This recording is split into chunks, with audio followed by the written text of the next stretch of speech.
All right, let's begin. Hello and welcome to this webinar on foundation design using FEM-Design.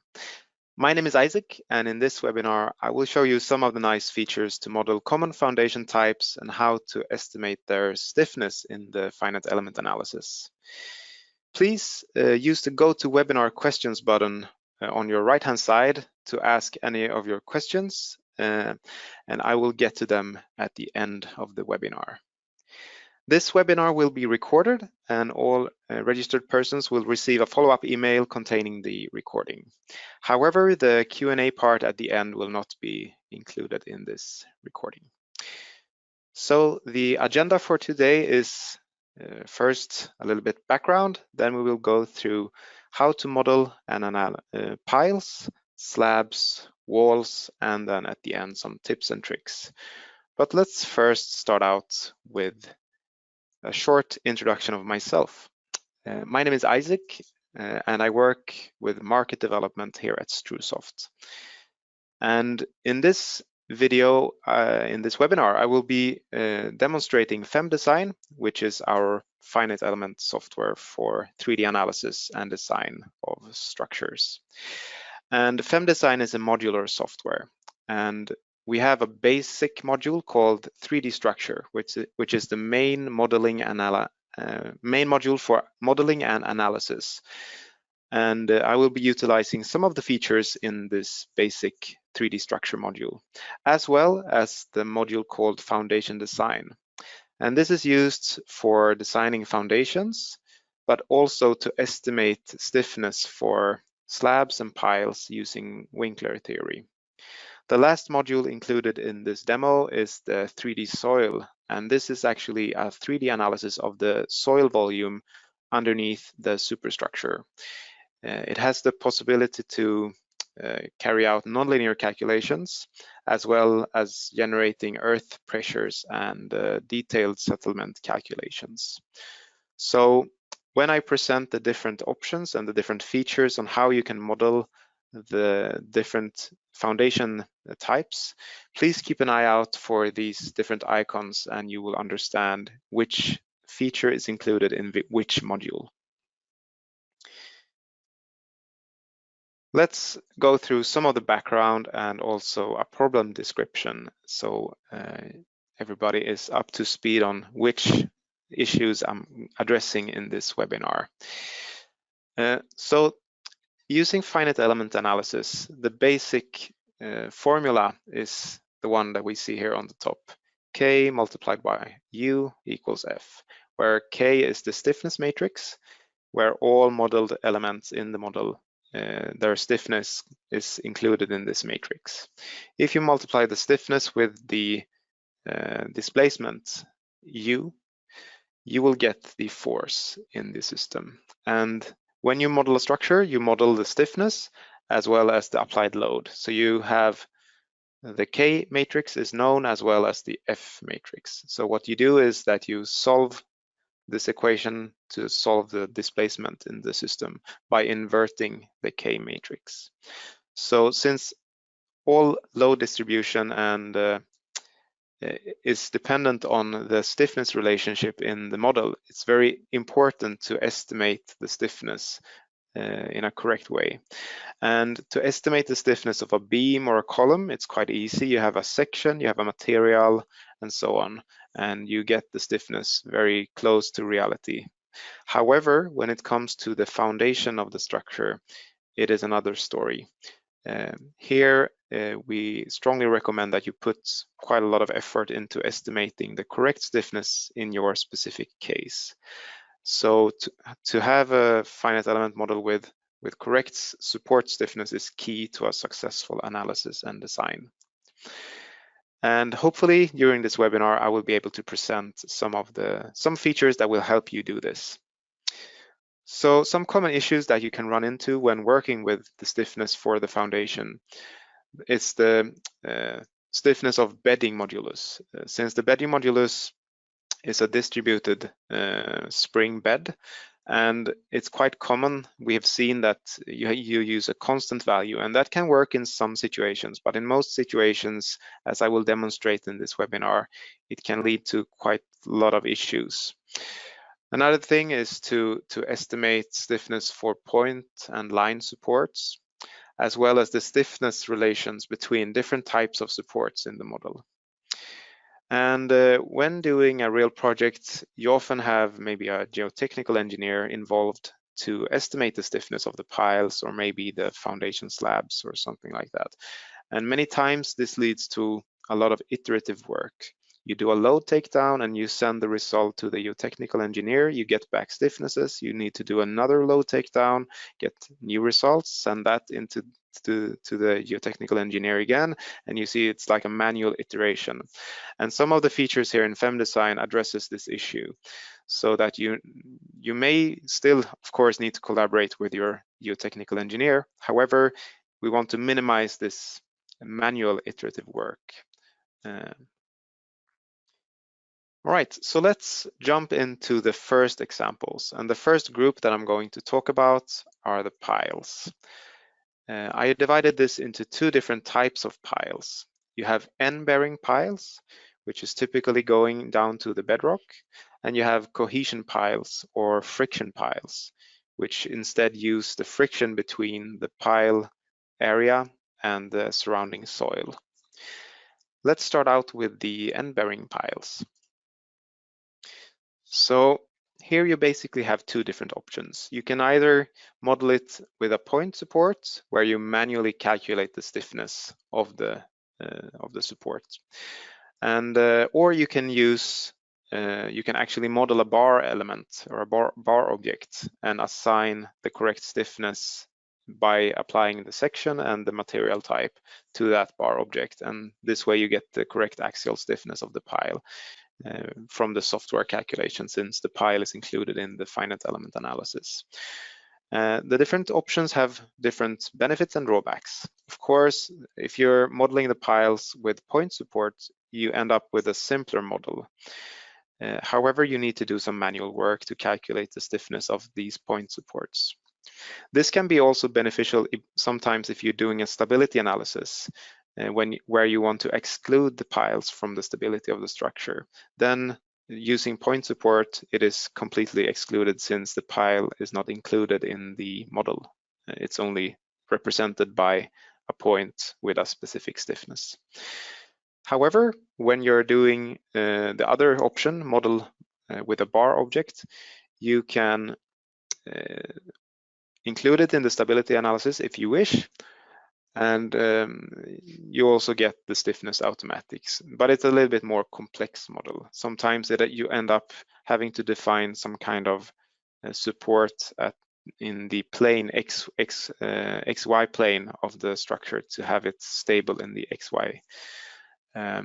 But both of these functions, it's very basic modeling functions, are of course included in the basic 3D structure package. I will just show you a quick example in the software. So here I have a concrete structure and I've modeled the piles using the composite section. So if I go into the column, I can go into the default settings and select under section, you have section type composite. Here we can find the different types of composite sections available in the software. For example, this type of pile, which is quite common, that you have a steel core with concrete and then a steel shell around it.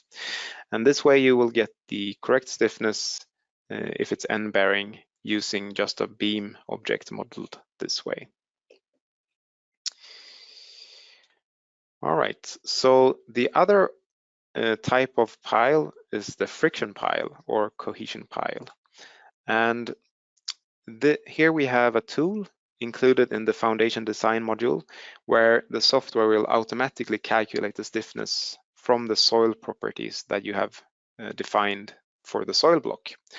And you will get stiffness calculated in 3 different directions. In the X direction, which in this picture is along the pile, and this stiffness is also nonlinear with a plastic limit. I will show this in the software in just a minute. You also get stiffness in Y and Z direction, which is basically the blue and red in this picture, as well as a point support at the tip of the pile, where the cross-section area is pushing down in the soil. But keep in mind that this is a cohesion pile, so it doesn't go to the bedrock, so it's instead using friction with the soil. So let's go to the software and show how this works. So in this example, I've defined a soil block, and let's take a look at the properties of the different materials in the soil. So I have a gravel material, then followed with a clay material, and then a gravel again. I can also define the groundwater level. And I can build up my soil block using the tools under the foundation group to define different boreholes where you can set the level for each soil. Let me show you.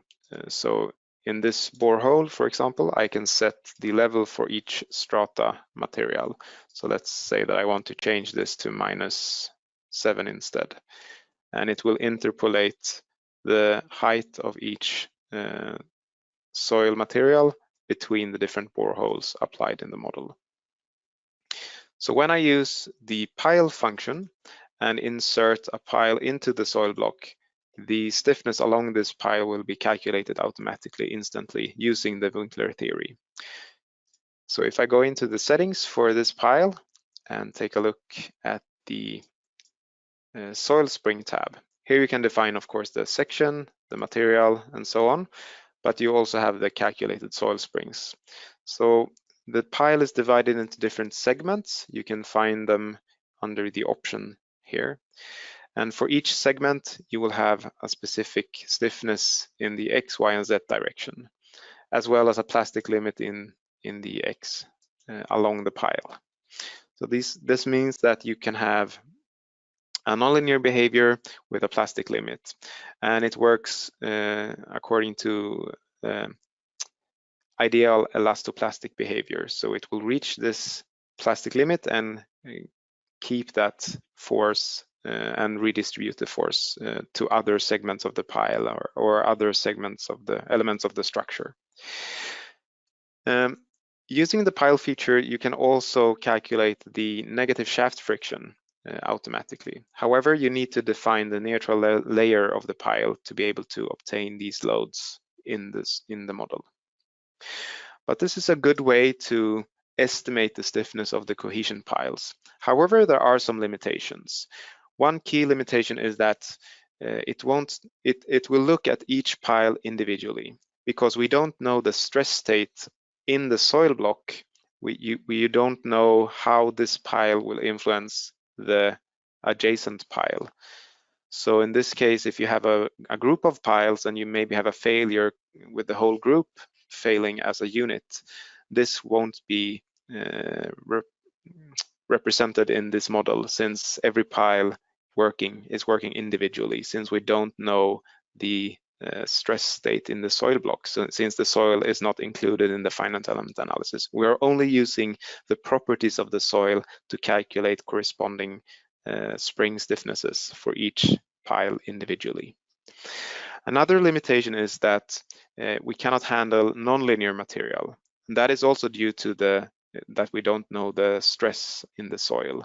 So for some material, for example, clay, the stiffness is strongly related to the force or the stress in the clay. And since we don't know the stress state in the soil material, we assume the soil material to be linear. So the calculated stiffness along this pile won't be changed. It will be the same regardless of the force in the pile, if that makes sense. If you need to do a calculation where you have a nonlinear pile, a nonlinear stiffness of the pile, where the stiffness varies depending on the load in the pile, you can do this using the API in FEM-Design. I will actually post a LinkedIn post about this in just a few days, so with an example which you can download. But this is not included in this webinar, since it's more related to how to use the API, not so much the foundation design features inside FEM-Design. but good to know that it's possible to carry out also that type of analysis. All right, that was it for the cohesion piles, and let's continue to the next part, which is the foundation slabs. And I've divided this into two different types of foundation slab. One is the normal foundation slab where you put the slab on top of the soil, and the other situation is where you have some kind of basement or compensated foundation, where you basically remove soil to compensate for the weight of the building. So this is possible also to analyze in FEM-Design. But let's start out with the foundation slab. Here you have three different options and actually three different levels of how advanced you want to make your model. The first option is to apply manual stiffness using stiffness points in your bedding modulus.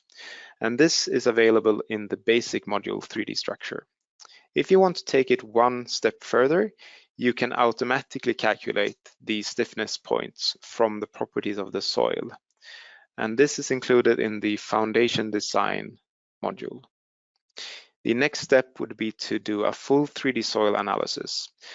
And here you have the interaction between the between the slab and the soil block, where you can have nonlinear material, nonlinear settlements, and so on.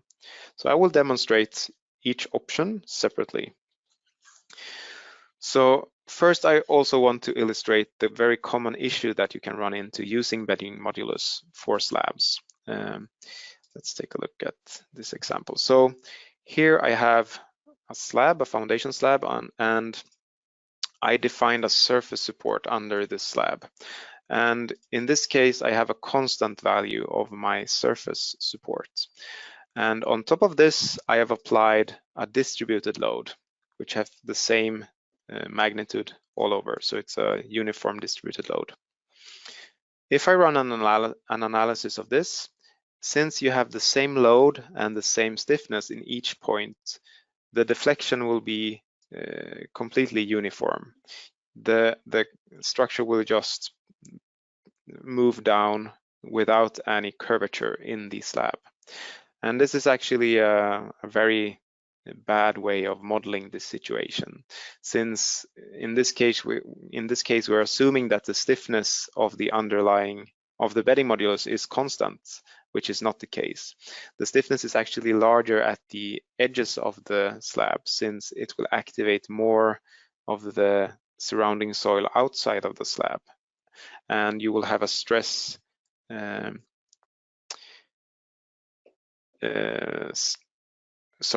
stress focus in the middle of the slab, where you will have larger deformations. So this is not a good way of modeling this situation, since we don't have any curvature in the slab, you will not have any internal forces. And this can potentially be quite dangerous if you're going to design the slab. So let's take a look at the moment. It's basically 0 in each direction, as well as the shear force, which is basically 0. So instead, we need to define these stiffness points. And the stiffness points can be found under the surface support group and is used to have a varying bedding modulus. So what you do is you open up the surface support group and you can click on the stiffness point feature here. You can set a point distance between the defined points and right click on the bedding modulus and draw which part you want to generate these stiffness points. Now you have the option to actually set the stiffness for each stiffness point individually. So let's start out by checking all the stiffness points and setting this to 500. And then I can set maybe the ones in the middle to 300 and the one in the very middle to maybe 100, something like that. And the stiffness between these defined stiffness points will be interpolated by the software. If we take a look at the analysis tab, we can go into the bedding module in the auxiliary calculation result and see the interpolated values and how the bedding modulus varies depending on where you look at it. And this is a way to do it manually. And if I now run the same analysis, since the stiffness in the different points aren't the same, you will get a curvature in the structure and therefore also internal forces. So if we take a look here, we have moment in the slab in both directions, and we can use these results to design the slab. But the work here is to actually apply the stiffness manually. So you have to calculate what stiffness is valid for each, like the different areas in the slab, and define that manually. However, there is a function to calculate this automatically using FEM-Design, and it's included in the second option that I showed previously in my PowerPoint. Calculate stiffness points automatically using the foundation design module. So let's go to that demo. So here I now have the same slab. I've defined the different stiffness points in this slab, but instead of defining the values of the different points manually, I can go in and define a soil underneath the slab with different material properties.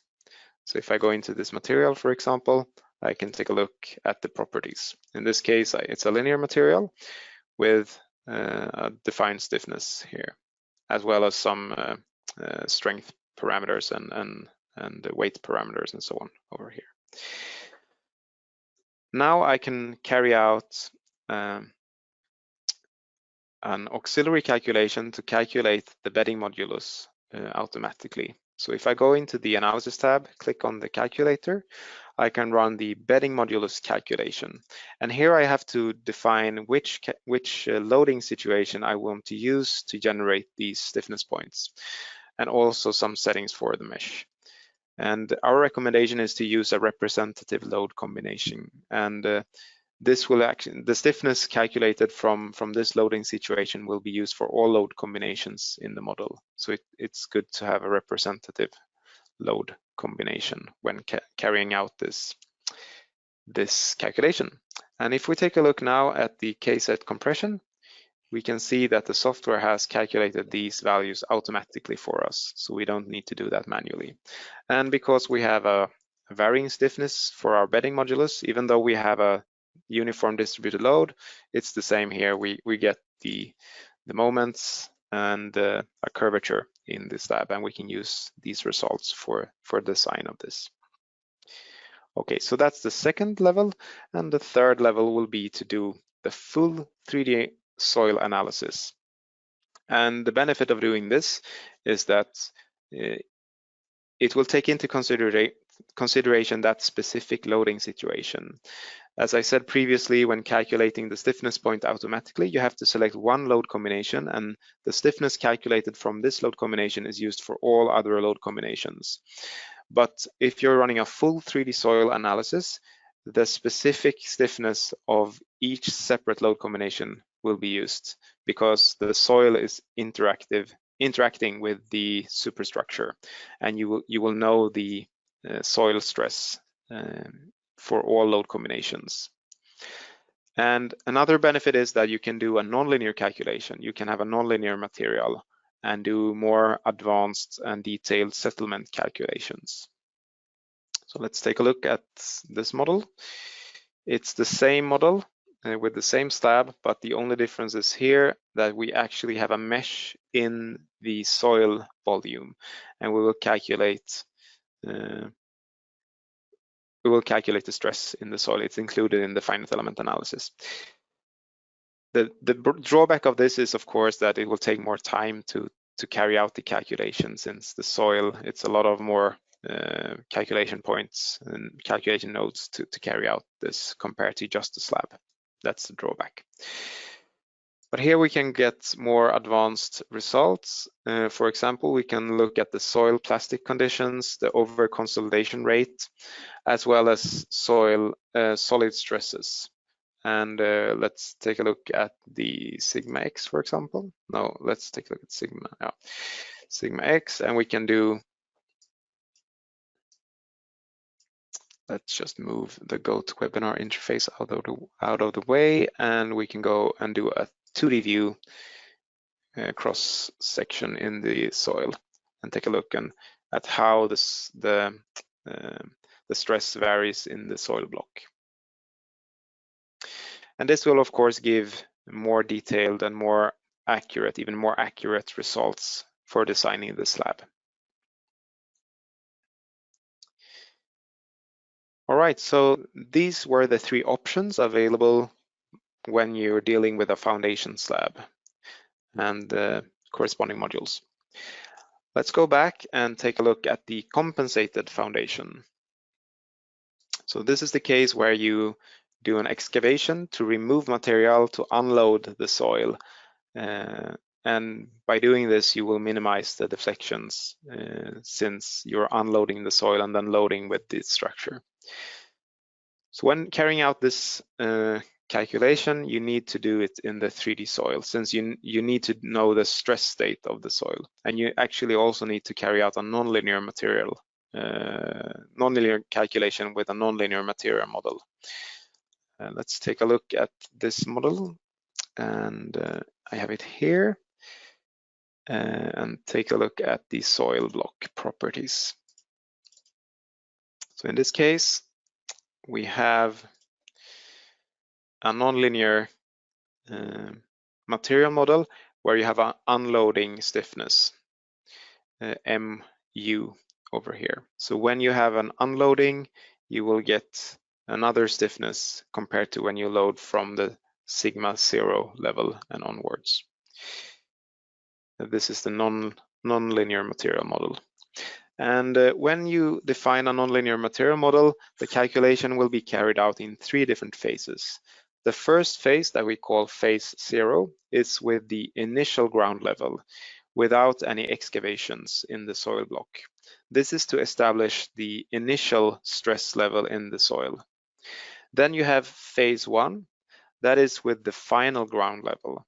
And the final ground level is where you have carried out the excavation, or maybe also added more material to do, like if you're storing a pile of material or gravel or something like that, you can have a higher final load level, final ground level than the initial one.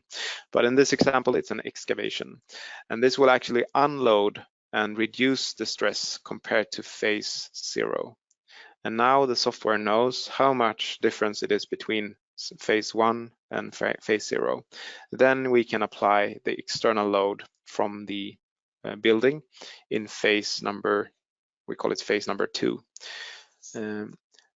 And you will load it from a negative stress point, if that makes sense. So you have an unloading and you will load it, and it will have a nonlinear material property according to the material model that I just shown.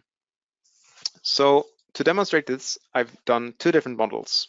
The first one is a house on top of the soil without any excavation. And then I have the same loading, the same house, the same materials, everything, but I have done an excavation. So I have a basement instead. And I will compare the deflections between these 2 models just to illustrate that this is possible in the software. So let's take a look at the first model. We have a deflection at the top of 22 millimeters in this ULS case. And if I take a look at the other model, the deflection at the top is about half, or a little bit more, a little less than half, 8.4 millimeters. So in this case, I'm doing this compensated foundation where I do an excavation and carry out my loading from a negative stress state, if that makes sense. So I just want to show you how you can swap between these different ground levels. So you have the initial ground level and the final ground level. So let's start out, move back to the structure tab, and I will actually hide the structure and only look at the soil block like this. So what we're viewing now is the soil block with the excavation. So this is the final ground level. If you go into the settings menu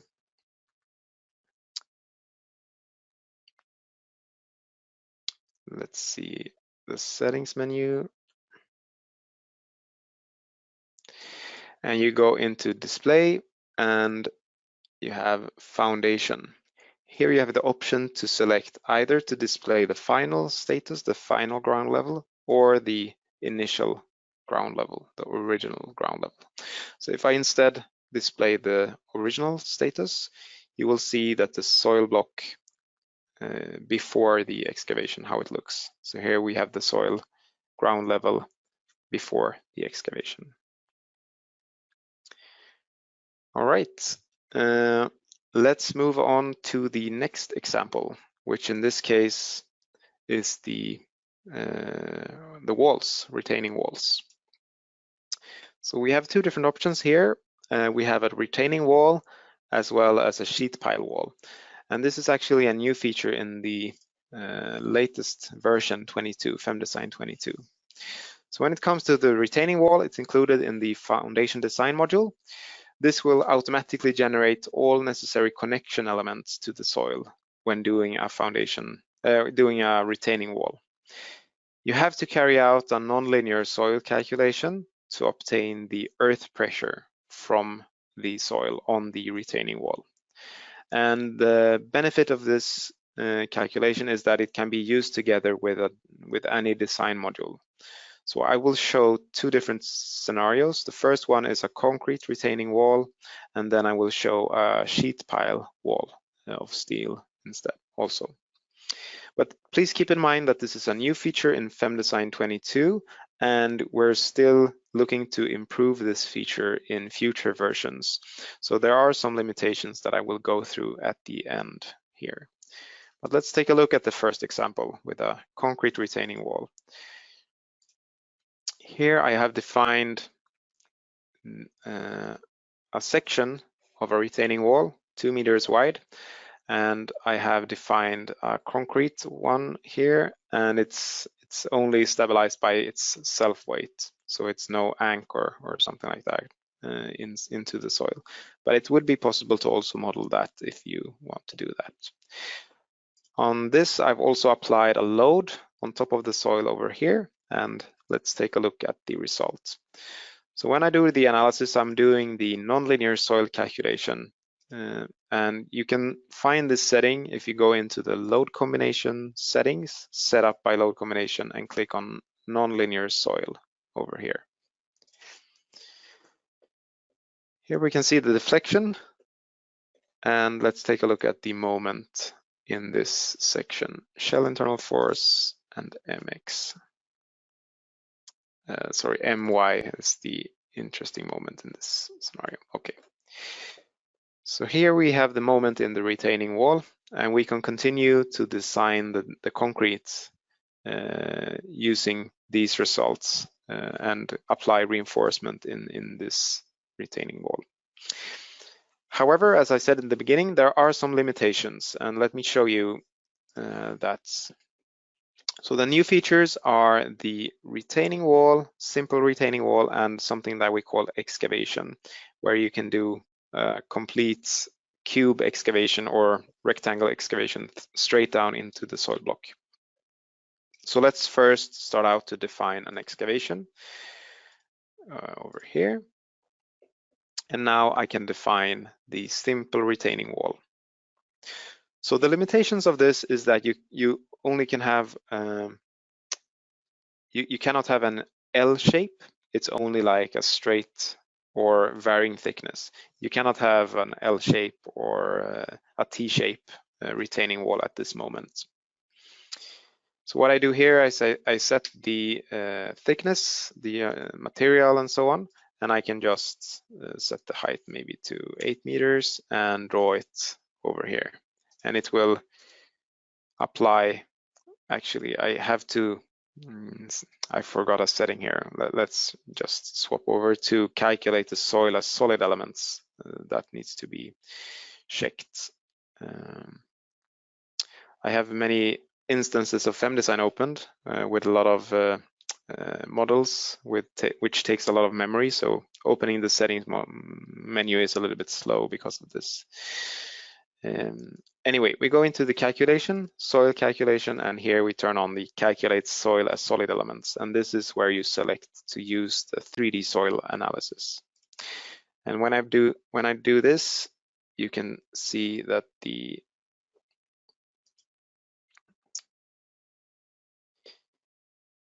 retaining wall has generated a couple of different elements, and it's mainly connected to the surface connection elements. So you have one surface connection element on the left-hand side, as well as one on the right-hand side. And then you have the slab in the middle of this, the concrete slab in the middle of this. And this is what this tool helps you with, to define these connection elements in a simple way without having to do it manually. So let's take a look at another example. A benefit of this is that you can do a little bit more complex shapes. So in simpler software, maybe you can do like a section of retaining wall and you have to assume that it's like a plane strain or something like that. But here you can do maybe a box or an angle, a corner or something like that, and design this for reinforcement. So in this case, I've used the retaining wall function and carried out an analysis of this. I've obtained some, we're looking at the moment now in the wall, and we can use this to carry out an reinforced RC design calculation of these retaining walls.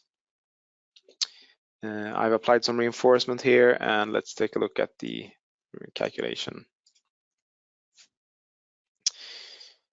So it is designed as a slab in this case, with all the necessary checks according to a slab. But this is also a limitation. So if you have a very thick retaining wall, which works more as a discontinuity region, we cannot take this into consideration at this moment. Anyway, we hope that this new feature will help you in some situations doing retaining walls. And let's move on to the next situation, which is the shear pile wall. And this can be used for simpler situations, and it's also possible to design the supporting steel. However, there are some limitations. One important thing is that there is no time dependency in the 3D soil analysis, which means that if you're doing this in a sequence, maybe you're doing one level and then excavating down to another level, you cannot take this into consideration. You have to make some simplifications to carry this out. Also, there is no design of the corrugated steel plates, the actual sheet pile wall. However, you can design the supporting steel if you have a supporting strut or something like that. And I will show you that now in the next example. So here, in this example, I have defined a section shape according to these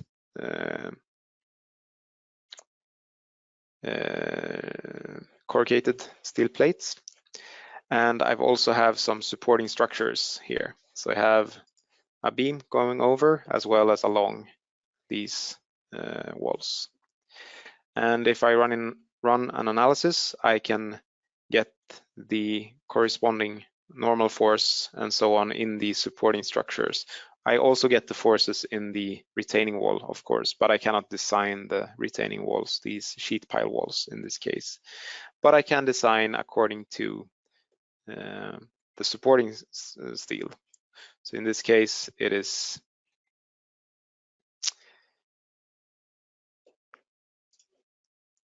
these steel bars over here, the eye profiles in this case. So if we take a look at the utilization again, we can go into the magnifying glass and right click on a member to get the formulas for the check for the specific element. So we hope that this also can help you out in some simpler situations when you have to do like a simpler sheet pile wall design, or maybe designing the supporting steel. All right, that was it for the walls, and I will end with some tips and tricks. And also, yeah, let's start with the tips and tricks. So the first thing that I want to highlight is that all these features can of course be combined to do combined foundations. So in this example, which is my last example, I have both cohesion piles as well as some foundation slabs and so on. And when you're doing a building with a combined foundation, it's very important, of course, to keep track of the differential settlements, especially if you have, like in this case, I have actually a fixed connection. So it's like a concrete frame over here. And since it's a fixed connection, the displacement of this part of the house compared to this is key to get to. It can possibly induce a lot of force in the structure. Compared to if it was hinged, it will be able to deflect unrestrained. But in this case, it's very important to have the stiffness relationship really dialed in to get the correct force in the structure. So I just want to emphasize that, of course, you can combine the different tools, and in this type of situation, it's really key to get the correct forces when you have combined foundation types in one structure. The next tip and tricks, I've already talked about this a little bit. It's the API. You can use the API for many things. Among one example is the nonlinear piles, where you can define a point support and set the stiffness of this point support be dependent on the force in the point support. So you can do an iteration analysis. So you do a load takedown, you get the force in the point support, you adjust the stiffness according to that specific force, and you do a new load takedown, and you get a new result, adjust the force a little bit, adjust the stiffness a little bit, and it keeps iterating this way. And as I said, I'm working on an example for LinkedIn. So if you're curious about this, you can keep an eye out for that. Another tip is that when you're doing the 3D soil analysis, you have a value to define the cohesion of the soil. And if you're looking at a friction material, you often assume that the cohesion is 0 because it's like a simplification. It's basically never completely 0, but it's very low. But if you set 0 in the finite element analysis, you can get some instability in the finite element solver. So we recommend, if you have a friction material with a cohesion which says 0, you can set a very low value, maybe 3 kilopascals or something like that, just to maintain the stability of the finite element calculation. Otherwise, you can run into some issues. Another issues we sometimes see in the support is you want to avoid running the nonlinear elements combined with the nonlinear soil, if possible. This will just complicate things a lot, since you're actually carrying out 2 different algorithms on top of each other.